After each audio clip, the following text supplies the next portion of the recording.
nous commençons notre préparation pour le test NMT. Aujourd'hui, c'est la compréhension écrite. Il faut lire les documents. Pour chaque question, il faut choisir la bonne réponse A, B, C ou D. Et il faut cocher la case correspondante sur la feuille de réponse. Alors, je vais lire. Bonjour. Alors, voilà, j'ai une veste rouge, mais bien rouge. Et je voudrais trouver un foulard comme une écharpe qui ira avec.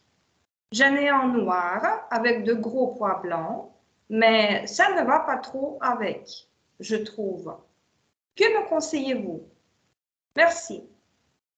Dans quel secteur l'auteur voudrait-il avoir un conseil? Nous voyons 4 réponses possibles. A. Les vêtements. B. Les produits. C. La peinture. D. Le voyage. Alors, dans quel secteur l'auteur voudrait-il avoir un conseil? A, B, C ou D? La réponse correcte, c'est A, les vêtements.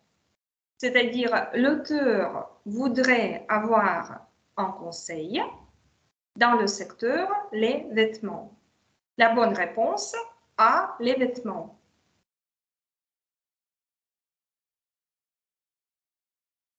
Numéro 18. Je vais lire ce petit texte. La fourmi est un des rares insectes vivant en colonies organisées, les fourmilières. Ce sont des insectes sociaux avec un corps à 6 pattes qui dépendent les uns des autres et ne peuvent survivre seuls. Ils utilisent des moyens de communication sophistiqués. Leur langage principal est celui des odeurs, les phéromones. Les fourmis utilisent leurs antennes qui produisent et détectent des messages ayant une odeur typique pour elles. Découverte de nourriture, désir de se faire nourrir, départ pour un combat. La question est comment les fourmis se communiquent-elles? Il y a 4 réponses. A. À l'aide des pattes. B. À l'aide des antennes. C. À l'aide des langues. D. À l'aide des corps. Quelle réponse pouvons-nous choisir ici? La question est comment les fourmis se communiquent-elles? La réponse correcte ici, c'est B. À l'aide des antennes. C'est-à-dire, les fourmis se communiquent à l'aide des antennes. La réponse, c'est B.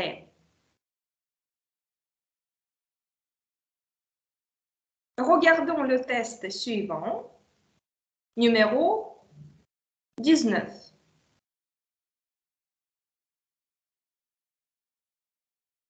Pour pratiquer la langue de Molière, il faut de la patience, un peu d'imagination, beaucoup d'humour, une bonne oreille et surtout des joues musclées. Si vous débutez, il faut commencer par prononcer chaque son lentement et articuler clairement. C'est difficile?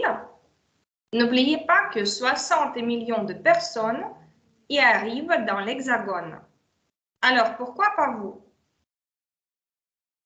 La question est, quel est le sujet central de ce texte?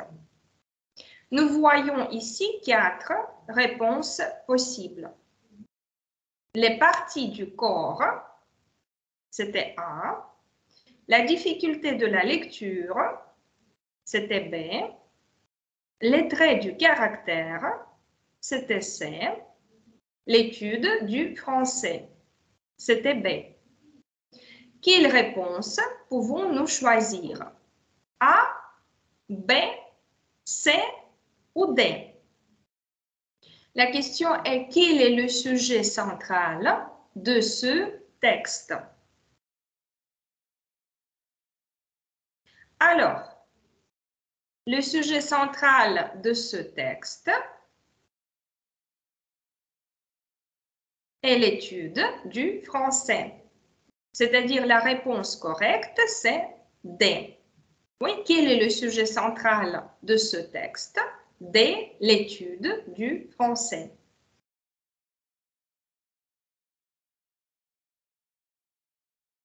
Le test suivant, numéro 20.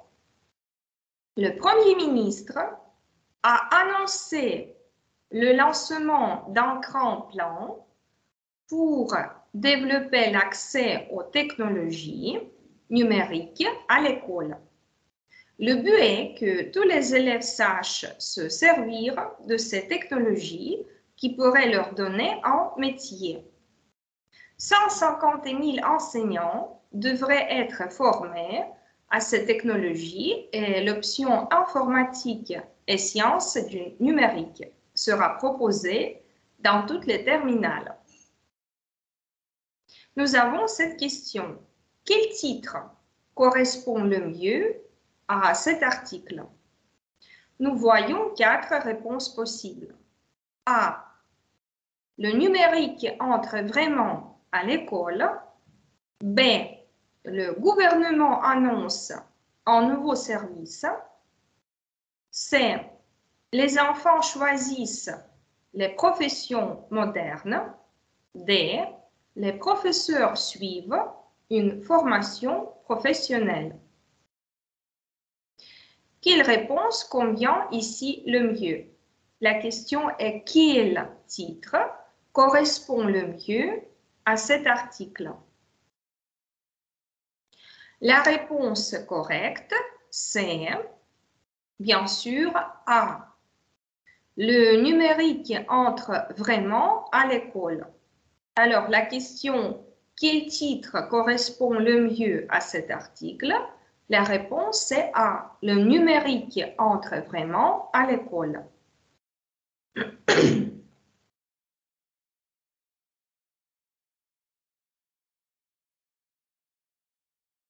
Regardons numéro 21. Je vais lire ce petit texte. Henri Patterson, 9 ans, vient d'ouvrir une boutique de bonbons en ligne. Il s'est occupé du marketing, méthode publicitaire pour vendre un produit, jusqu'à la création du logo. Et ça marche. En une semaine, il a réalisé 100 commandes et récolté 230 €. Son rêve à présent, tourner en film. On est presque sûr qu'il y arrivera. La question est, quel est le type de ce document? Nous voyons 4 réponses possibles. A. Une offre d'emploi. B. Un article de presse. C. Une annonce de vente. D. Un prospectus publicitaire. Quelle réponse est correcte ici? C'est le test 21. Bien sûr, c'est B. Un article de presse. C'est-à-dire le type de ce document est un article de presse. B. Regardons numéro 22. Je vais lire ça. Loisirland, avec ses structures gonflables, son parcours aventure, son espace Petite Enfance, ses jeux en bois, vient d'ouvrir ce mercredi matin à Vannes. Des nouveautés. Comme chaque année, il y en a pour tous les goûts, pour sauter, bondir, ramper et rire. Avec plusieurs nouveautés, dont le Light Space, où les joueurs se déplacent sur un tapis interactif. De 10h à 19h, au parc des expositions Chorus à Vannes. Entrée 7 €, 6 € pour les groupes et les familles nombreuses. Gratuit pour les moins de 3 ans. Nous voyons cette question. Dans quel objectif a-t-on publié ce texte? Il y a 4 réponses possibles. A, B, C, D. A. De se vanter de son succès remporté. B. De faire la modification des horaires. C. D'annoncer la réduction des prix. D. De faire venir plus de visiteurs. Quelle réponse convient le mieux ici? La question est dans quel objectif a-t-on publié ce texte? La réponse, c'est D. De faire venir plus de visiteurs. Encore une fois, dans quel objectif a-t-on publié ce texte? D. De faire venir plus de visiteurs.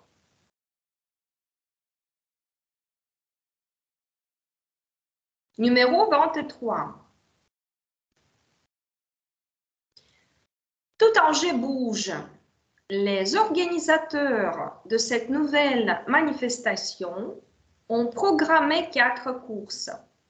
L'épreuve phare, en trail, la course à pied urbain qui se déroulera sur 8 km, un autre trail de 25 km à travers le lac de Maine et l'étang Saint-Nicolas, une course de 2 km pour les 10 à 15 ans et enfin une dernière épreuve de 1000 mètres pour les familles. L'événement programmé le dimanche permettra aux sportifs et aux familles de s'emparer des 4 voies fermées à la circulation pour l'occasion. La question est, qu'est-ce que c'est que Tout Angers bouge? Nous voyons 4 réponses possibles. A. Une course quotidienne. B. Une activité familiale. C. Un événement sportif. D. Une excursion nautique. Quelle réponse est correcte ici? La question est, qu'est-ce que c'est que Tout Angers bouge? Alors, la réponse correcte, c'est D. Une excursion nautique. Qu'est-ce que c'est que Tout Angers bouge? D. Une excursion nautique.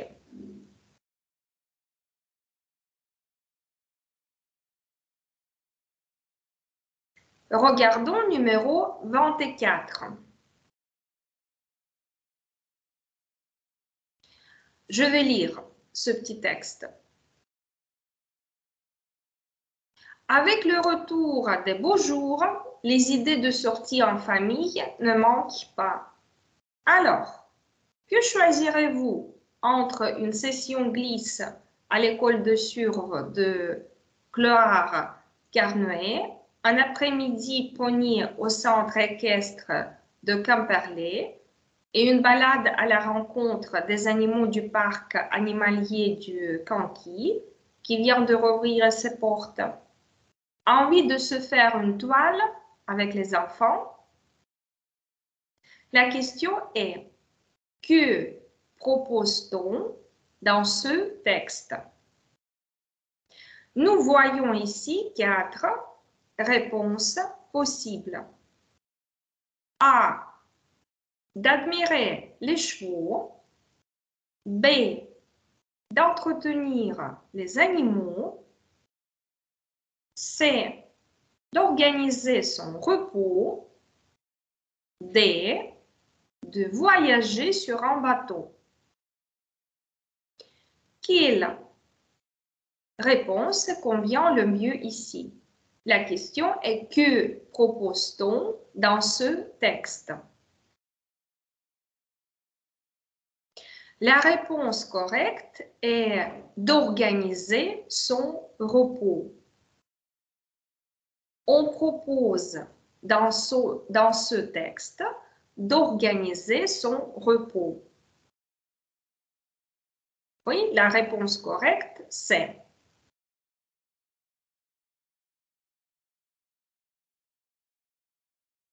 regardons numéro 25. Je vais lire ce texte.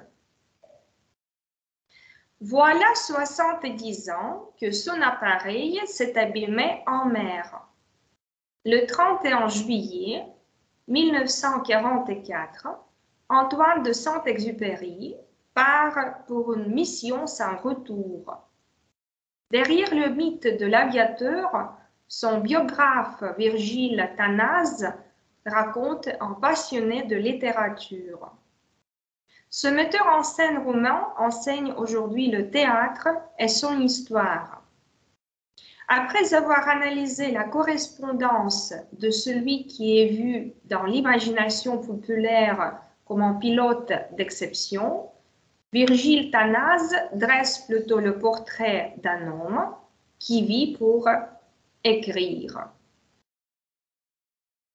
La question est, quel métier Antoine de Saint-Exupéry voulait-il exercer toute sa vie?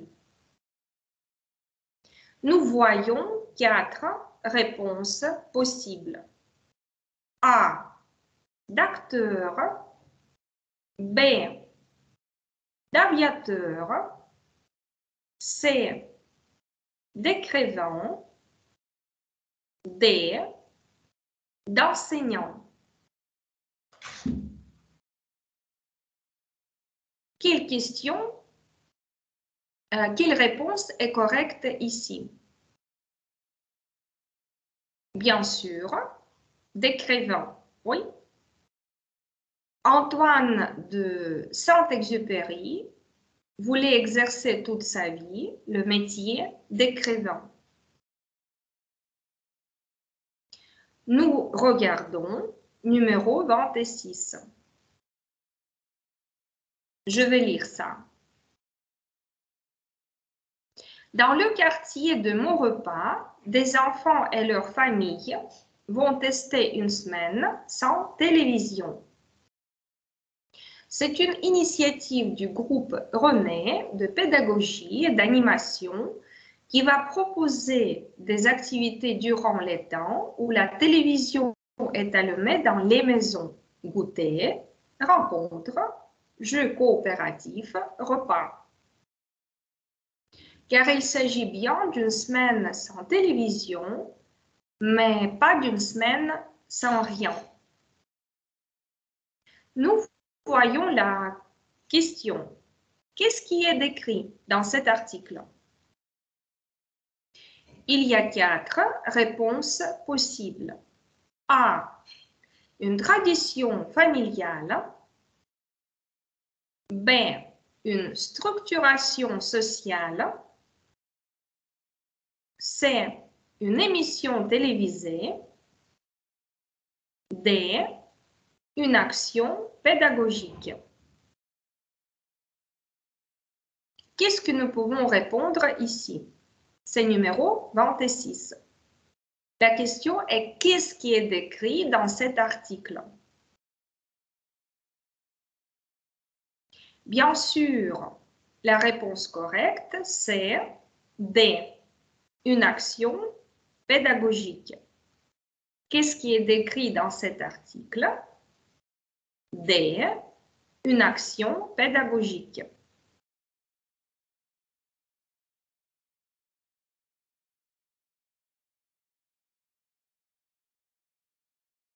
Regardons numéro 27.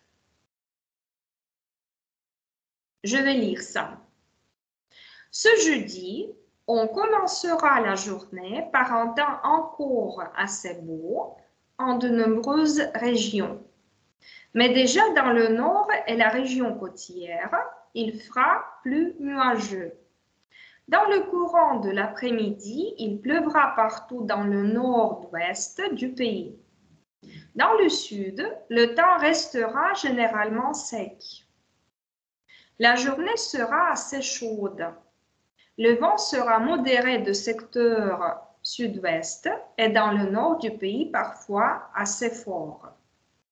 Durant la nuit de jeudi à vendredi, le ciel restera généralement très nuageux, avec parfois encore assez de pluie, principalement dans le nord et le centre du pays. Nous voyons la question. Dans quelle partie du pays les habitants attendent-ils la pluie jeudi après-midi?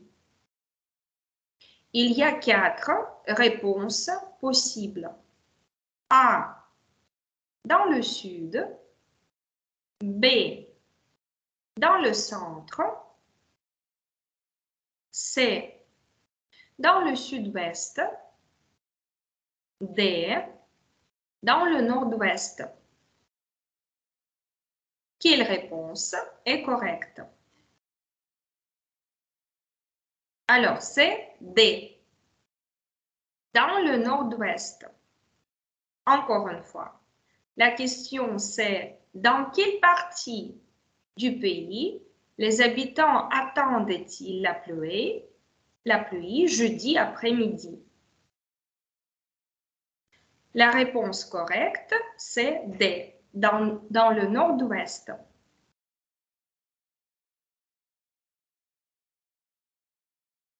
Regardons numéro 28. Je vais lire ce petit texte. Télévision, ordinateur, téléphone. Tous ces appareils fonctionnent avec un écran devant lequel chaque jour, beaucoup d'enfants restent longtemps fixés. Est-ce un problème? Pour le médecin Harrig Sigmund, la réponse est oui. Il ne dit pas qu'il faut supprimer tous les écrans, il donne juste quelques conseils. D'abord, il suggère d'enlever les télés et ordinateurs dans les chambres des enfants. Il conseille aussi que les enfants de moins de 3 ans ne regardent pas la télé. Enfin, il invite tout le monde à réduire un peu le temps passé devant un écran pour être plus actif. La question est, que conseille le docteur Harrig Sigmund? Nous voyons 4 réponses possibles. A. De placer la télé dans la chambre. B. D'inviter les amis au téléphone. C. D'interdire la télé aux petits. D. De fixer l'écran d'ordinateur. Quelle réponse est correcte? A, B, C ou D? La réponse correcte ici, c'est C, d'interdire la télé aux petits. Quel conseille le docteur Harrig Sigmund? Que conseille le docteur Harrig Sigmund? C, d'interdire la télé aux petits. Regardons numéro 29. Je vais lire ça. Le Pont-Neuf est une grande construction du roi Henri IV. Chacune de ces piles est surmontée d'un balcon arrondi en demi-cercle sur la Seine. Sur ce pont, on dansait et on s'amusait. Appuyé au Pont-Neuf se trouvait un bâtiment auquel on endossa en 1608 une fontaine ornée de figures de bronze représentant Jésus-Christ demandant à boire à la Samaritaine. Cette fontaine de la Samaritaine, surmontée d'une horloge qui jouait des airs les jours de fête, renfermait une pompe chargée de donner de l'eau au quartier du Louvre et d'alimenter les bassins et les fontaines des palais et des jardins des Tuileries. La Samaritaine et la statue d'Henri IV, dominant le Pont-Neuf, étaient des monuments très chers aux Parisiens. La question est, en quoi consistait le rôle particulier de la fontaine? Nous voyons 4 réponses possibles. A. À fournir de l'eau dans le quartier. B. À rafraîchir l'air du centre parisien. C. À glorifier le roi français Henri IV. D. À fortifier le pont à travers la Seine. Alors, quelle réponse est correcte ici? Qu'est-ce que nous pouvons répondre à cette question?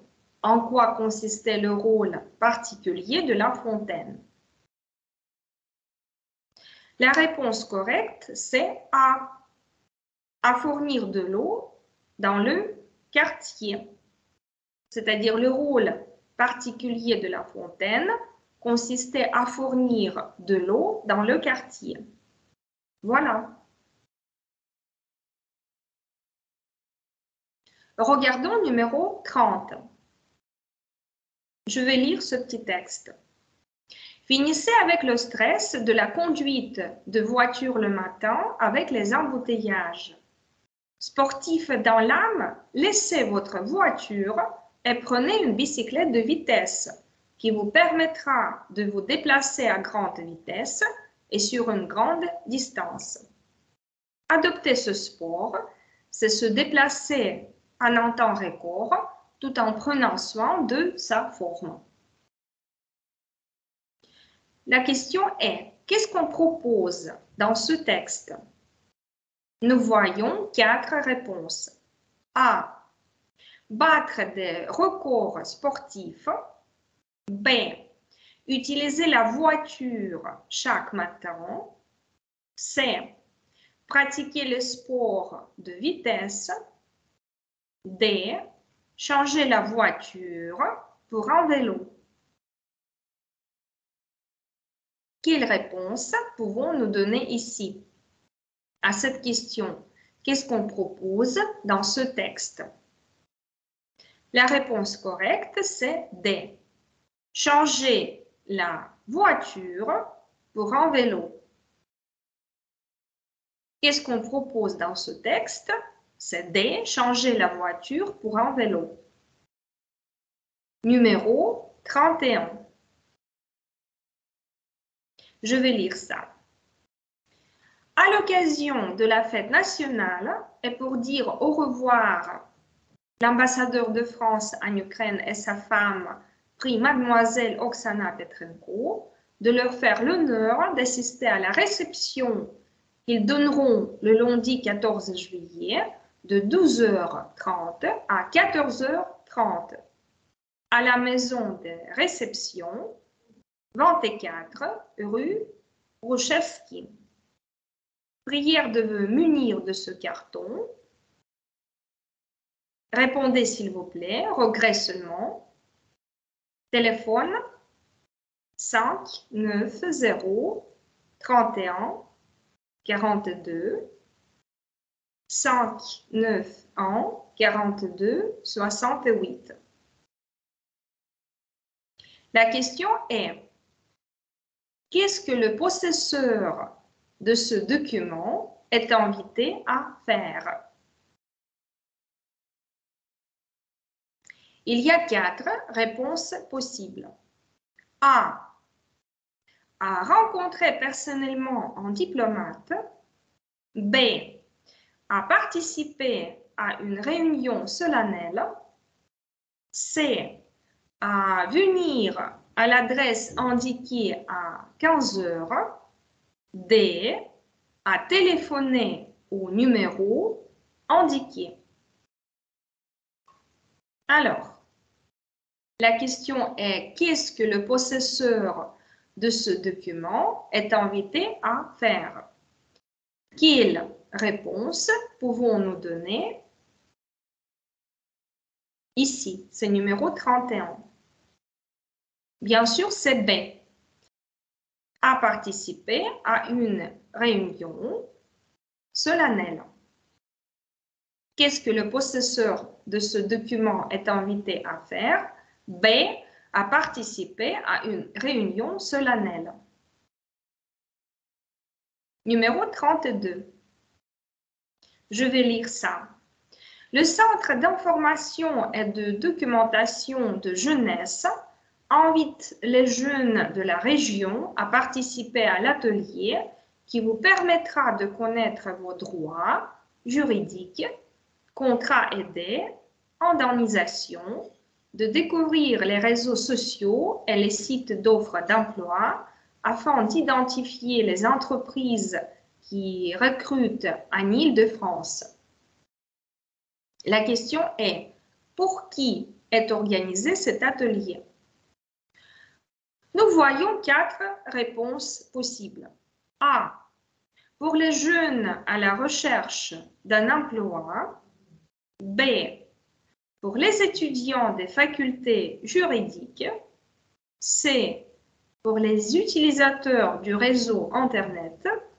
D. Pour les jeunes employés des entreprises. Alors, pour qui est organisé cet atelier? La réponse correcte ici, c'est A.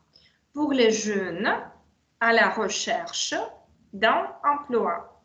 C'est-à-dire, cet atelier est organisé pour les jeunes à la recherche d'un emploi.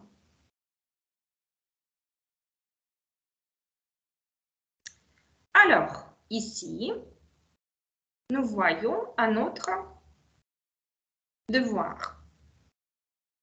Lisez le texte, complétez-le par le mot ou le groupe de mots qui se trouve parmi les choix proposés de A à H après le texte et qui correspond le mieux au contenu du texte.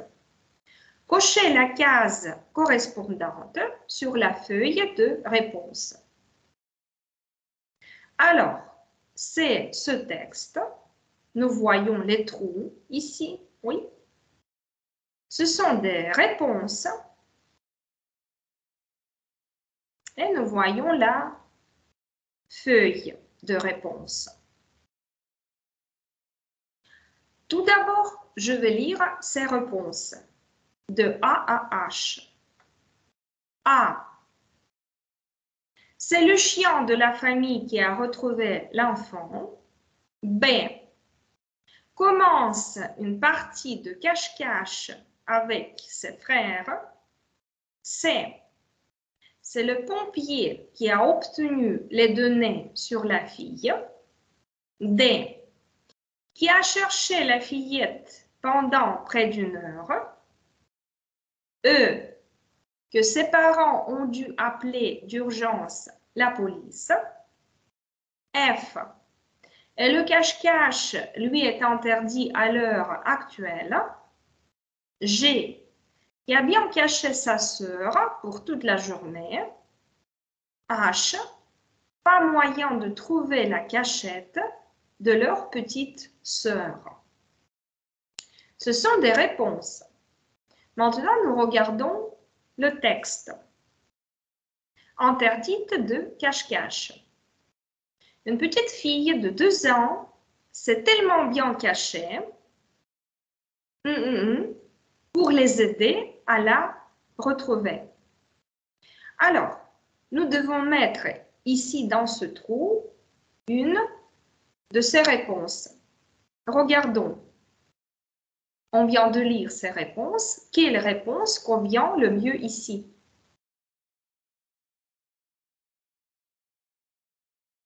Bien sûr, c'est E. Que ses parents ont dû appeler d'urgence la police. Une petite fille de 2 ans s'est tellement bien cachée que ses parents ont dû appeler d'urgence la police pour les aider à la retrouver. Oui, c'est bien logique. Nous continuons. Dans la petite ville de Greenville aux États-Unis, la jeune Nathalie Jasmet, 2 ans.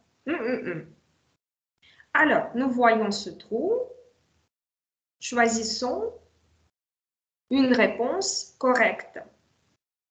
Alors, ce sont nos réponses. Nous avons déjà mis E, c'est-à-dire E ne convient plus.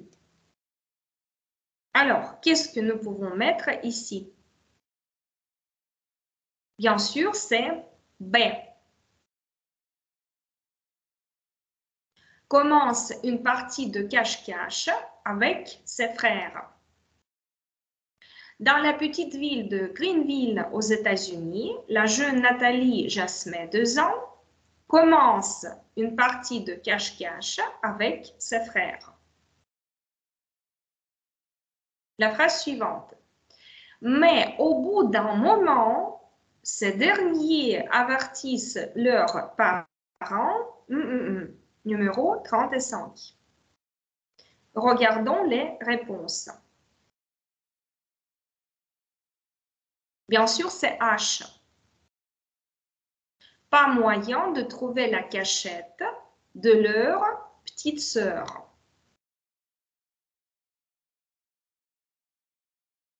Mais au bout d'un moment, ces derniers avertissent leurs parents. Pas moyen de trouver la cachette de leur petite sœur. Les parents ont alors appelé la police. Numéro 36. Qu'est-ce que nous pouvons mettre ici? Numéro 36. Bien sûr, c'est D. Qui a cherché la fillette pendant près d'1 heure. Les parents ont alors appelé la police qui a cherché la fillette pendant près d'1 heure. C'est logique, n'est-ce pas? La phrase suivante. Finalement, qui s'était endormi dans un tiroir sous la machine à laver. Numéro 37. Regardons. Bien sûr, c'est A. C'est le chien de la famille qui a retrouvé l'enfant. Finalement, c'est le chien de la famille qui a retrouvé l'enfant qui s'était endormi dans un tiroir sous la machine à laver. Et la dernière phrase, la petite fille s'est excusée de s'être si bien cachée. Alors, quelle réponse pouvons-nous placer ici dans ce trou? C'est numéro 38. Bien sûr, c'est F. La petite fille s'est excusée de s'être si bien cachée et le cache-cache lui est interdit à l'heure actuelle. Voilà.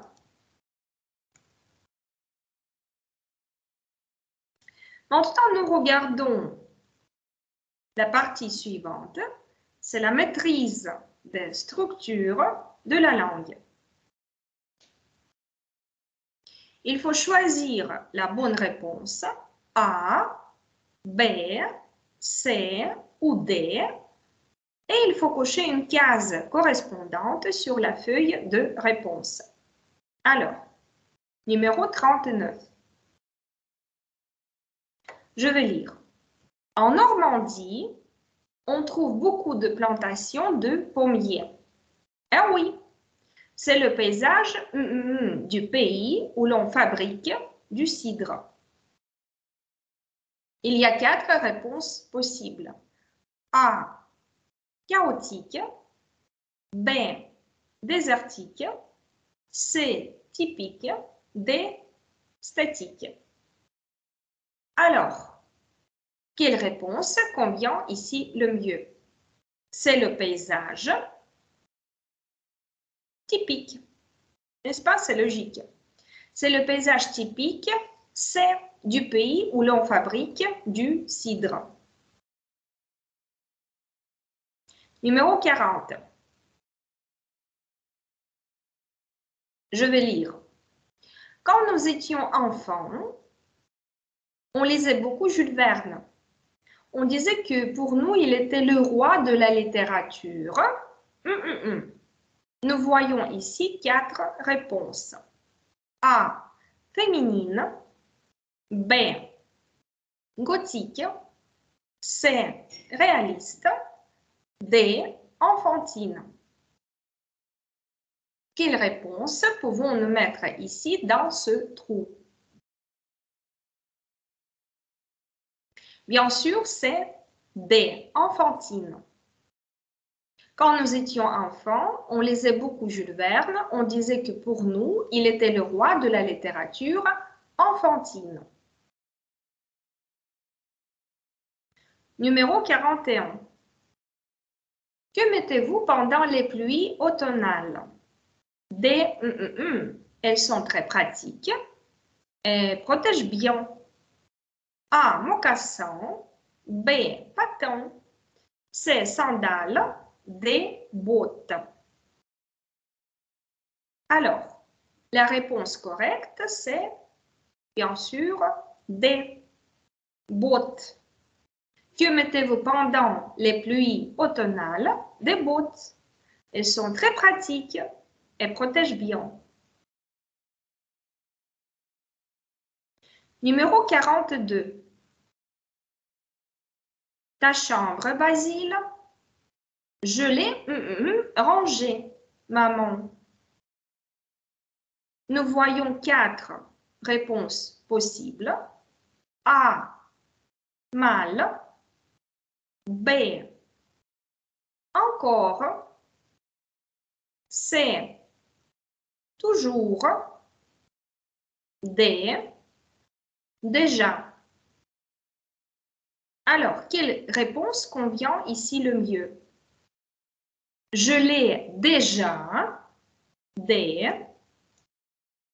D. Je l'ai déjà rangé, maman. Ta chambre, Basile.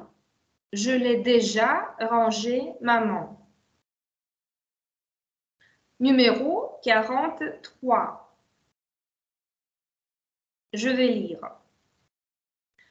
Le Conseil de l'Europe travaille en partenariat étroit avec l'Union européenne et avec l'Organisation des Nations Unies, l'Organisation pour la sécurité et la coopération en Europe et avec de nombreux pays partenaires voisins et dans le monde entier. Nous voyons ici 4 réponses possibles. A, complète. B, regroupe. C, concurrence. D, collabore. Quelle réponse convient ici le mieux? Bien sûr, c'est D. Oui, CD collabore. Le Conseil de l'Europe travaille en partenariat étroit avec l'Union européenne et collabore, oui, CD, avec l'Organisation des Nations Unies, l'Organisation pour la sécurité et la coopération en Europe, et avec de nombreux pays partenaires, voisins et dans le monde entier. Alors, on a bien travaillé avec vous aujourd'hui. Je vous souhaite une très bonne journée et à bientôt.